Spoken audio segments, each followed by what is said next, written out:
there's a lot to you too, Captain. I was looking at your awards, and unfortunately, you're only on for 15 minutes. I don't have time to read all the awards.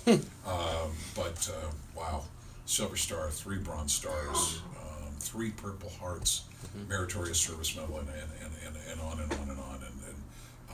I know you hear it a lot, but thank you for your service.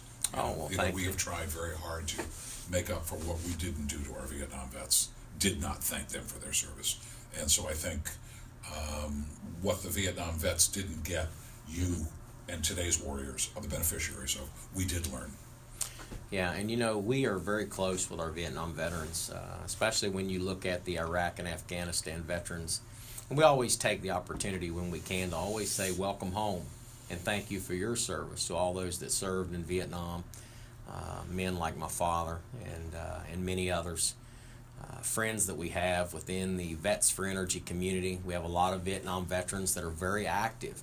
And the beautiful thing is that they didn't just come home and give up. They came home and they tried to make America a better place for other people. They ensured that we've got the welcome home that they didn't get. Right. And what do you say about people with character like that, other than you love them and that you appreciate them? Oh, it didn't define who they are. That's right. Which is great. They didn't take that and the embarrassment, the shabby way they were treated. It would have broken some people, but a lot of the Vietnam vets that I know, it didn't. It just made them better. It did. No, absolutely. So, explain to me. You are the second or third person I've spoken with about Vets4Energy. Sure. Explain why New Hampshire? Why are you here? Okay. Well, number one, New Hampshire is a beautiful, wonderful state and a very supportive state of veterans. West Virginia. Sorry, I just had to sneak that in. And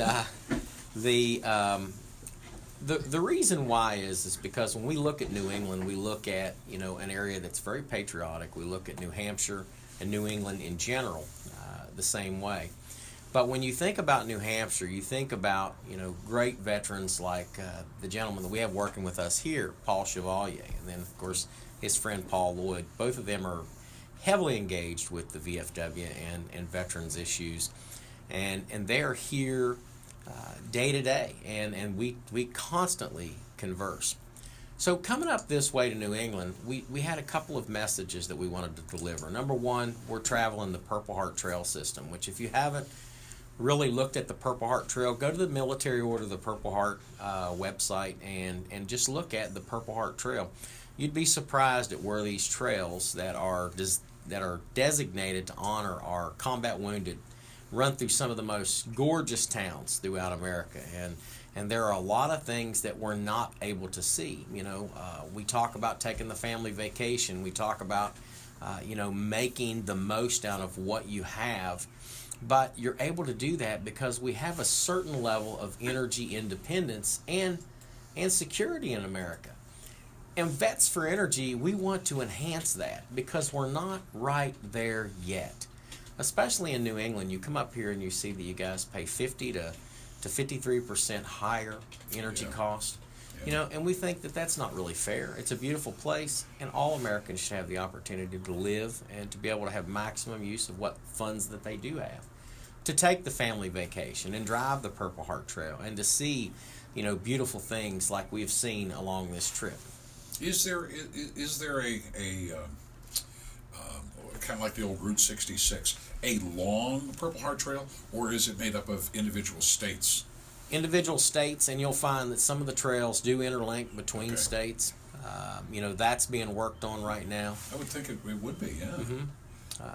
But you find a lot of things along the way. I mean, we were in Vermont yesterday, driving through Vermont, and we got to go by the Vermont Bowl Company, which if you like art and you like woodwork and stuff, I mean, all of those things are along the route.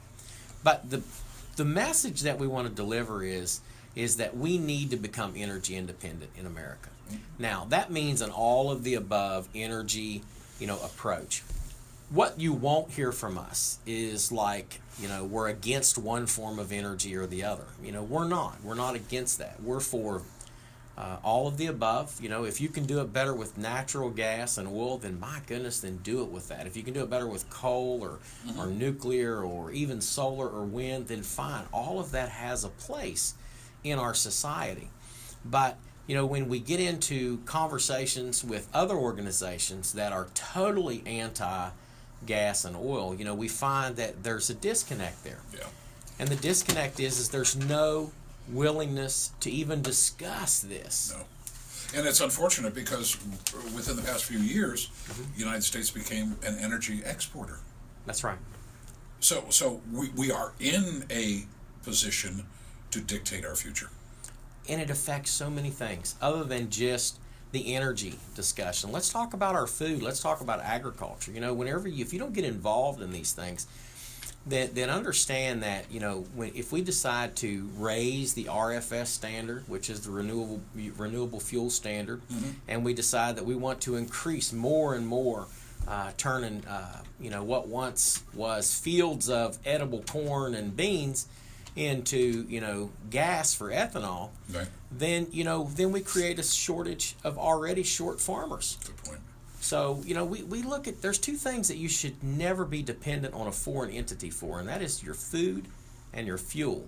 And right now, America is still too dependent on food and fuel. Like, I don't know if anybody knows that or not, but there is a natural gas issue here in New England where, you know, some of your natural gas, whenever you run into some crisis up here, is, you know, it's coming from Yemen. And we're talking about a country. How does it get here? Well, it's imported through other, you know, countries and through back channels, and it comes through a very easily, and everybody knows it. I mean, it's not like it's snuck in here. Right. But does it come into Boston or Portsmouth, one of those ports? Yes, absolutely. Okay. Yeah.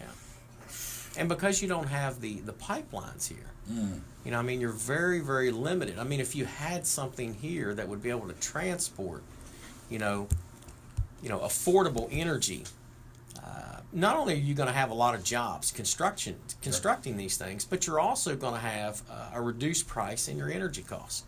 And we're saying, you know, at least have the discussion on it. Don't automatically shut it down and say, not in my backyard, you know, because, you know, the fact of the matter is that we're dependent on that. I don't see any of the people that are out protesting this. I don't see any of them riding a bicycle. I see most of them driving up in SUVs. They're flying planes all across the country. Yeah. Do as I say, not as I do. That's right. Don't be a hypocrite. No. You know, and this is an argument that I talk about frequently. You know, conservatives typically, if they don't want to hunt, they don't go hunting. Liberals, we want to ban hunting. Yeah, right, yeah. Okay, a conservative, I don't want to buy a gun, I don't choose to buy a gun. Liberals, ban a gun. Well, it's just, if you don't want to do it, then don't do it. That's right. That's all.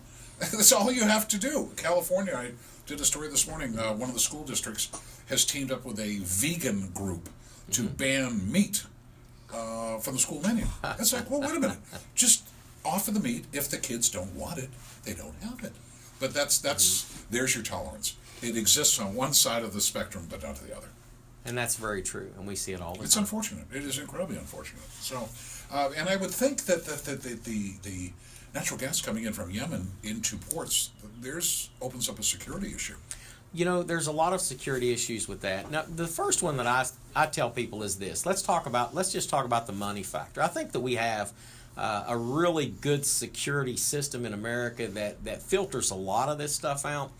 But where is that money going? How are we really tracking the money trail when we start to buy things from foreign countries, especially foreign countries in that part of the world? And I've been all over that part of the world, and I can tell you they can do a lot with $50. They can kill a lot of people with $50. They can do it with, you know, the same kind of stuff that you buy at Radio Shack to make a roadside bomb. I mean, it doesn't take a lot to support a terrorist. And people say, well, it's only a few $1 million. Well, only a few $1 million. Let's think about how much it took to orchestrate the 9/11. You know, it didn't cost a few $1 million to make that happen. It cost a few $1,000s to make that happen. And it really just took a level of insanity that brought folks like that into this country. You know, we dropped our guard long enough, and they were able to make it happen, and they pulled it off. And we've been in a war for the last, 14 years now almost, in September. So it's a lot of stuff to think about. And why in the world would we want to buy something from that part of the country anyways, whenever we have the ability to put Americans to work, our veterans to work? Everybody says, oh, we're worried about homeless veterans, we're worried about unemployment veterans. We have an opportunity to employ a whole bunch of them if we engage the energy infrastructure development in America. And we've got to do that. And we've got to start fighting, amongst ourselves. We've got to figure out a way to make this happen. Yeah. Captain James McCormick retired with us this morning. Do you see issues differently? Because you had boots on the ground, you were in Baghdad, you were in Tikrit. Do you see it differently than somebody who's never been out of New Hampshire or West Virginia? Absolutely. We see that there's a culture there that is totally absent of any true desire for freedom. I mean, there is a tremendous culture of hatred and bitterness towards anything that is not of the radical Islamic agenda. And I know people are afraid to say that, but radical Islam is real. We dealt with that every day in Iraq. You know, we had to pull security on a route for kids to go to school, for God's sakes. You know, we had to spend a lot of our day, going as like crossing guards to ensure that snipers wouldn't shoot little girls that were trying to go get an education in Iraq. And, things like that, when you see things like that and you realize that somehow, some of this money that we're possibly putting in our gas tanks or possibly paying to heat our homes in the wintertime, even if a penny of that was going into a collective fund to support that kind of insanity, I think that people would really step back and say, hey, wait a minute, let's put these signs down. Let's stop throwing the rocks. Hey, Antifa, let's go home a little bit. Let's chill out for a little bit. And let's really look at this. How are we going to make America energy independent so that we're not funding that inadvertently? And when you see things like that, and you see that the face of a dead or dying child, that's just trying to get an education, their parents love them too, and to see something like that and to come back and to realize there's a connection here. We've made the connection. Now, America needs to understand that we as veterans have seen this. We don't want to continue to see it. We have to say something. If we don't say something, then we're guilty. We're basically assisting this. On a personal level, how long did it take you to stop looking around corners? Stop. A while. There is an issue with that. With not just myself but other folks, and you get fired up over things. But for me, this is great therapy to be involved in the process. I get that. Yeah. Mm-hmm. No, I definitely get that. But from a civilian side, when I hear you talking about the crossing guard, checking for snipers, that tells me you're looking around corners, and that is, once you get into that habit, that is a habit you do not walk away from. As I try to tell people, when you come back from deployment, it's not just like flipping a light switch going, hey, home. All right. It doesn't work that way because other people have moved on while you were on deployment. The family had to do things. Sure. And now your role is not what it was when you left. Absolutely. Your role changes. You have to understand that. Now, that was a hard thing for me to understand for a while. What kept me going is that I had 177 soldiers that I was responsible for. Not just them, but their families. And I would like to have a nickel for every phone call that I got after 10 o'clock at night, with some kind of an issue. And that issue generally revolved around things like, how do I deal with the fact that, that my spouse, I no longer handle the checkbook anymore. I mean, really basic, minute things. But what a lot of them ended up dealing with are money issues. They come back, they have money issues because, they made a little extra money while they were deployed. There was one less mouth to feed, with the husband or the wife being. Yeah, There's there your you go. nickel. There's your nickel. Does That's that right. ring a bell?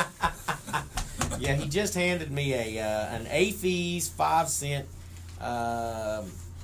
paper coin. We used to get these. Does that in bring the back memories BXs for you? over there. Yes, absolutely. Yeah, I beautiful. picked that up in Kuwait when I was there. So, yeah. But we had a lot of interaction with Vietnam veterans. Vietnam veterans helped more than you know with the whole PTSD issue. Oh, sure. And let me tell you, a lot of their issues is, especially the Guard and Reservists that come back, is that they need a job.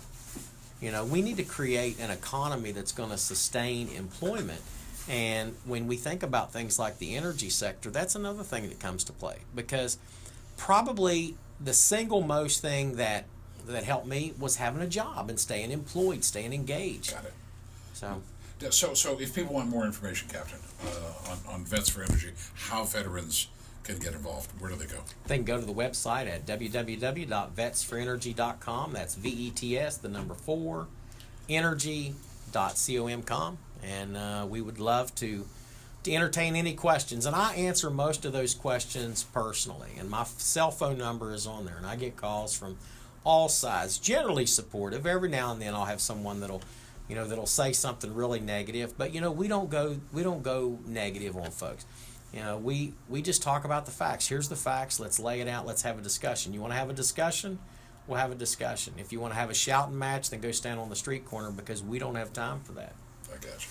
Well, look, if you have information or have questions and you want to catch the captain and you didn't get the address, get a hold of me. I'll hook you up with the captain, and you can chat with him. But just be assured, when you get out of New Hampshire and go back to the second best state in the country, you always have a microphone. You always have a podium here, Captain. And thank you for your service. It's a privilege. We thank you for what you did and what you're continuing to do. And you've always got a voice right here. Thank you very much. I appreciate that. My pleasure. 8:33. We'll take a break. Back with more after this.